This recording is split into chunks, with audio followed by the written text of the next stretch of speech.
जब जब विपत्ति आई है, जब जब दुख आया है, तो प्रभु आप ही तो काम आए हैं, और आया कौन है। इस प्रकार से कुंती ने स्तुति की। इसके बाद भगवान सरसैया पर पड़े हुए भीष्म पितामह के पास जाते हैं, और भीष्म पितामह ने भी बड़ी सुंदर स्तुति की। वहां द्रौपदी को देख करके भीष्म पितामह जी ने स्त्री धर्म, राजधर्म, मोक्ष धर्म आदि धर्मों की व्याख्या बताई, धर्मों के बारे में बताया।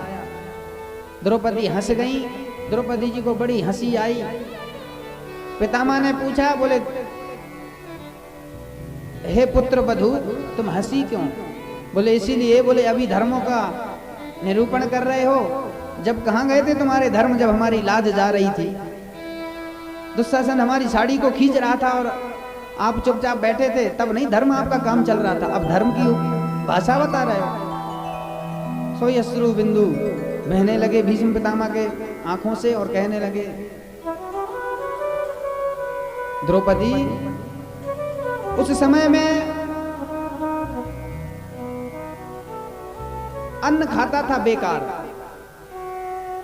दुर्योधन का अन्न खाता था, और जैसा खाओगे अन्न वैसा होगा मन। जैसा अन्न खाओगे वैसी मति हो जाती। इसीलिए जितना रक्त मेरे अंदर था सो मैं उन्हीं की तरफ से बोलता था, और अब अर्जुन के बाणों के द्वारा वो खून निकल चुका है। अब इसीलिए मैं धर्मों का निरूपण कर रहा हूं। इस प्रकार से भगवान कृष्ण वहां पहुंचे। कृष्ण भगवान की बड़े ही भाव से भीष्म पितामह ने स्तुति की। इति मति रूप कल्पिता वितृष्णा भगवती सात्वत पुंगवे विभूमि स्वसुखमुपगते क्वचिद विहरतुम प्रकृति मुपेयुषि यद भव प्रभाः।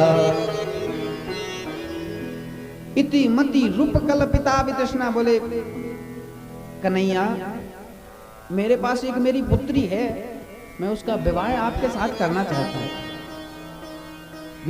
भीष्म पितामह के ये शब्द सुनकर के कन्हैया तो चौंक गए। बोले पुत्री?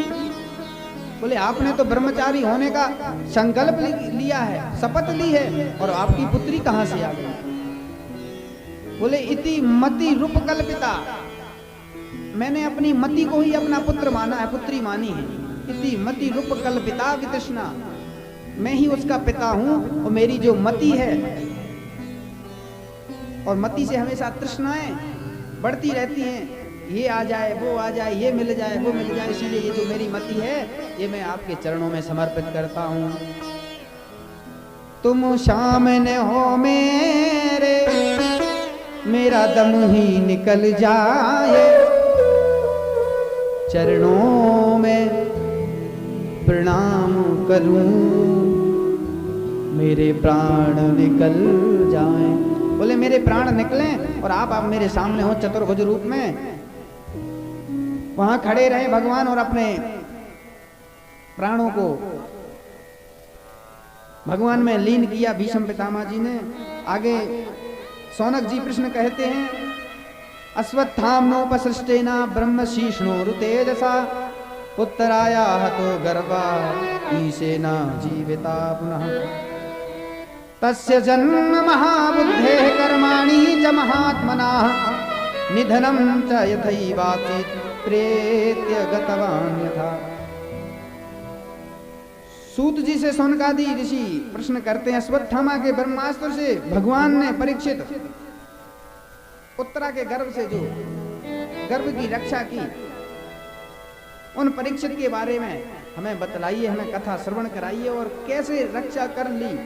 सूत जी कहते हैं, अंगुष्ठ मात्र ममलम स्फुरत पुरट मौलिनम अपि च दर्शनम श्यामम तड़िद्वास समुच्चितम। बोले एक अंगूठे के रूप में रूप धारण किया था भगवान ने चतुर्भुज, और गर्भ में ही परीक्षित की रक्षा की। इसीलिए हर वस्तु में कृष्ण की ही इच्छा की, इसीलिए उनका नाम परीक्षित पड़ गया। एक बार युधिष्ठिर ने बड़े बड़े ज्ञानियों को, बड़े बड़े ब्राह्मणों को बुलवाया और परीक्षित जी के जन्म का विवरण पूछा। कुंडली बताई बनवाई, महाराज ये आगे क्या करेगा क्या। तो ब्राह्मण क्या कहने लगे, ब्राह्मण पार्थ प्रजापिता साक्षात दीक्षा कुर्व मानवः ब्रह्मण्या सत्य संदस्या रामो दशा रथिर्थ यथा। आपका बालक प्रजापालक होगा, मनु इक्ष्वाकु की तरह सत्य प्रतिज्ञा वाला होगा। ब्राह्मण कह रहे हैं किससे, युधिष्ठिर से, कि आपका जो पौत्र है दशरथ के पुत्र रामचंद्र जी की तरह ये हितकारी होगा। इस प्रकार से नाना प्रकार के उनके वर्णन बताएं। धीरे धीरे राजपाट सौंप करके युधिष्ठिर परीक्षित को और अपने वनगमन की ओर चले गए। इस प्रकार से जब सब कुछ बताया ब्राह्मणों ने, एक बार क्या हुआ, परीक्षित वन में भ्रमण कर रहे थे, शिकार करने के लिए जा रहे थे। उसी समय उन्होंने क्या देखा,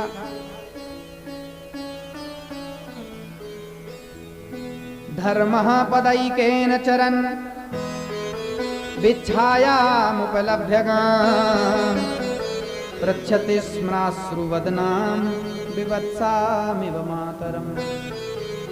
जाकर के उन्होंने देखा कि एक काला पुरुष खड़ा हुआ है और वहां एक गाय खड़ी हुई है, एक बैल गाय का बछड़ा खड़ा हुआ है। उस गाय के बछड़े के तीनों पैर उस काले पुरुष ने काट डाले, एक पैर पर वो खड़ा हुआ है। वह जो बैल है वृषभदेव है, वह एक पैर पर खड़े हुए हैं और अपने पुत्र को इस गति में, इस दशा में देख करके वह जो गौ माता हैं वह भी रो रही हैं, बिलख रही हैं। पृच्छति स्माश्रु वदनाम विवत्सामिव मातरम, अपने वत्स यानी पुत्र को आंसू बिंदु बहाने लगी। यह किसने देखा, राजा परीक्षित ने देखा। राजा परीक्षित ने जब देखा कि बताओ मेरे राज्य में जिन गोविंद ने जिनके लिए जन्म लिया, जन्म भर जिनकी सेवा की, और मेरे राज्य में ऐसा ये दुष्ट कहां से आ गया जो गौ माता को काट रहा है। तो ही उन्होंने धनुष चढ़ाया, बोले अरे कष्टम मच्छरणे लोके बलान धस्य बलान बली नर देवोसी वेसेणा नटवत कर्मणा दुजा। अरे दुष्ट, मैं तेरे प्राण ले लूंगा, तू कौन है, तुझे पता नहीं है यहाँ का एक छत्र सम्राट केवल मैं हूं और मेरे राज्य में तू गाय काटेगा, मेरे राज्य में तू वृषभदेव को मारेगा। तूने 3 पैर काट डाले वृषभदेव के, और वृषभदेव साक्षात धर्म है और गाय जो है वो साक्षात पृथ्वी है। अरे तू देखने में तो ऐसे लगता है जैसे कोई राजा है, नट का वेश बना करके, और हमारी गाय माता को मारता है। जिन गोविंद ने, भगवान गोविंद ने जिनके लिए अपना जीवन न्यौछावर कर दिया, गौ माता को नित्य प्रति चराया, जिनके गौ के नाम से ही उनका गोविंद पड़ा, तू उन्हें मारेगा। जैसे ही धनुष बाण चढ़ाया, सोई दौड़ता हुआ महाराज परीक्षित की शरण में आ गया। महाराज परीक्षित ने देखा ये तो शरण में आ गया है, तो उन्होंने तुरंत याद किया कि अरे शरणागत कहो जे तजहूं निज अनहित मनुमान, तेनर पामर पापमय तिनहि बिलोकत हान। अगर जो कितना भी बड़ा अपराधी होगा शरण में आ गया है तो उसे मारना नहीं चाहिए। क्षमा धर्मा, क्षमा सत्यम, क्षमा दानम, क्षमा यशा, क्षमा स्वर्गस्य सोमाप नमिति वेद विदो।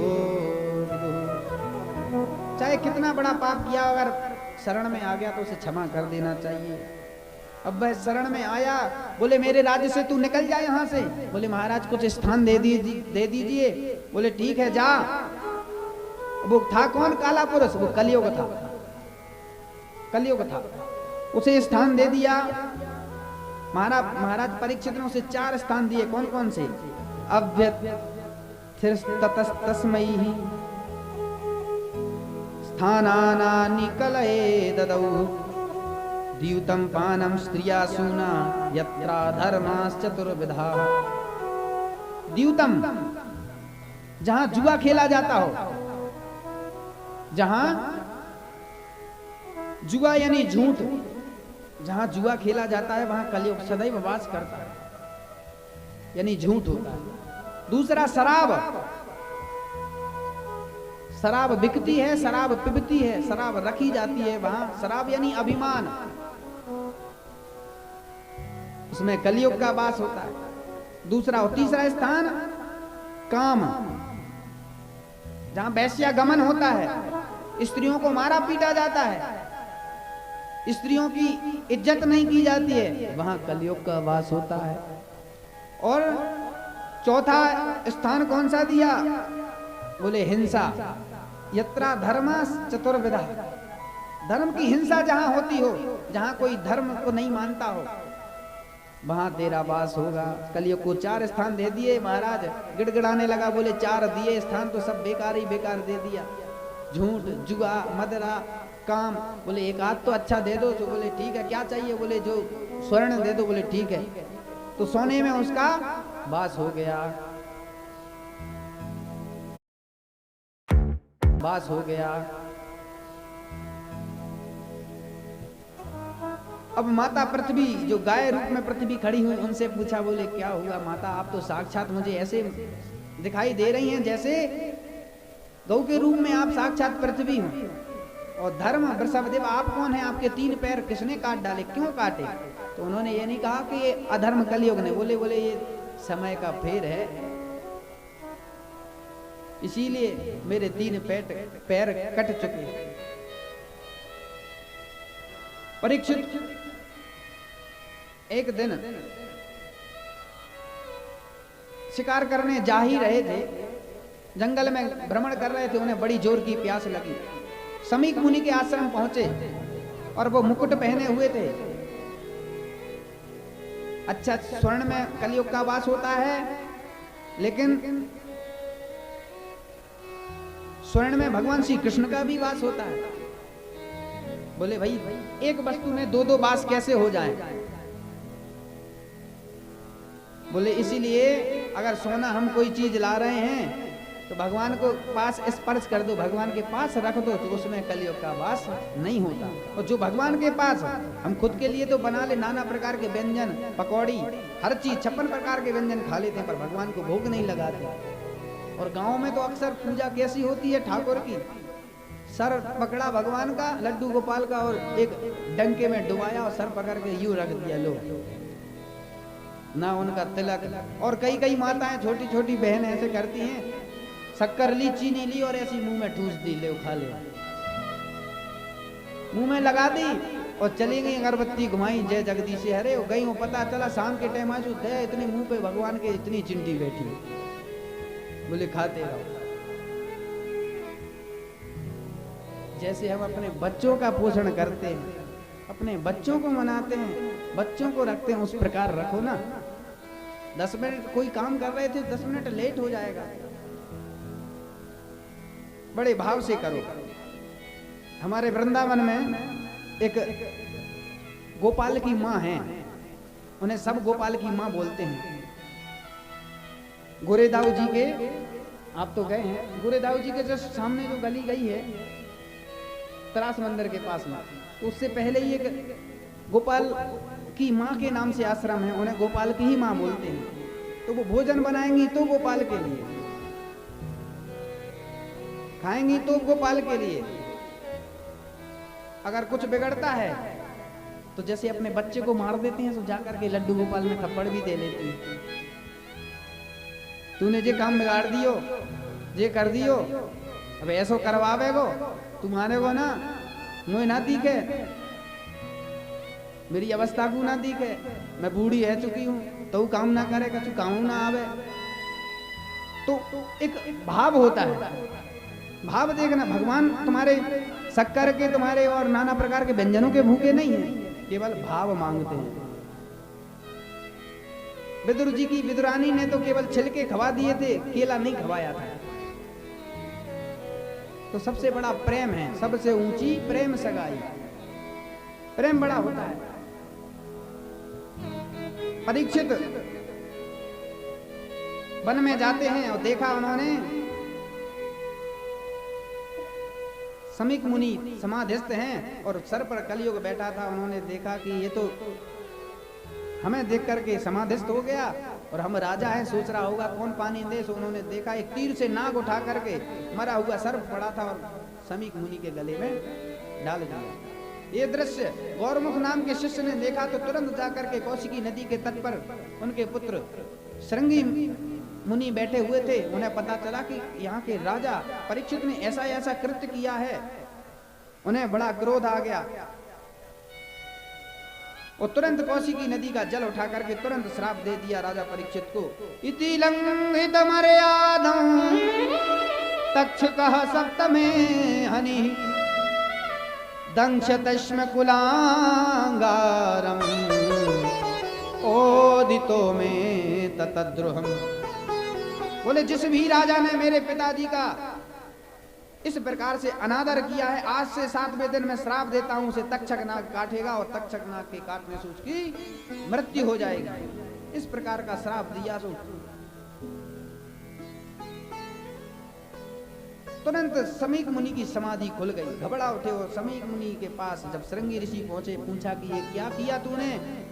अरे ऐसा राजा दोबारा नहीं मिलेगा। राजा परीक्षित से भूल हुई है जो सर्प डाला है, परंतु वो ऐसे हैं नहीं। गौरमुख नाम के शिष्य को तुरंत भेजा। बोले जाओ बता के आओ कि अपनी मुक्ति का कोई साधन करें, अपनी मुक्ति का कोई साधन जुटा लें, 7वें दिन तुम्हारी मृत्यु है। अच्छा, आप लोगों से एक प्रश्न करता हूं, मृत्यु निश्चित है या अनिश्चित है? आप लोग बताएं, मृत्यु निश्चित है या अनिश्चित है? निश्चित है, निश्चित नहीं। निश्चित इसलिए नहीं है, निश्चित का अर्थ होता है कि पक्का पता, इस डेट को, इस तारीख को, इतने बजे हमारी मृत्यु हो जाएगी, ये निश्चित है।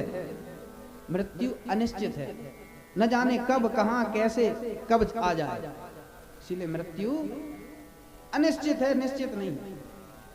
कब आ जाए, कैसे आ जाए, कहां आ जाए, कोई पता नहीं, अनिश्चित है मृत्यु।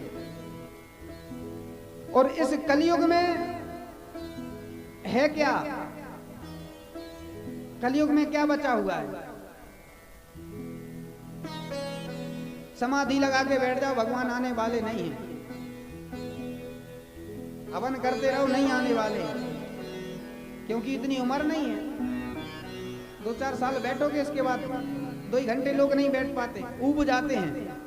तो कलयुग में केवल बचा क्या है? कलिजुग केवल, कलिजुग केवल हरि गुण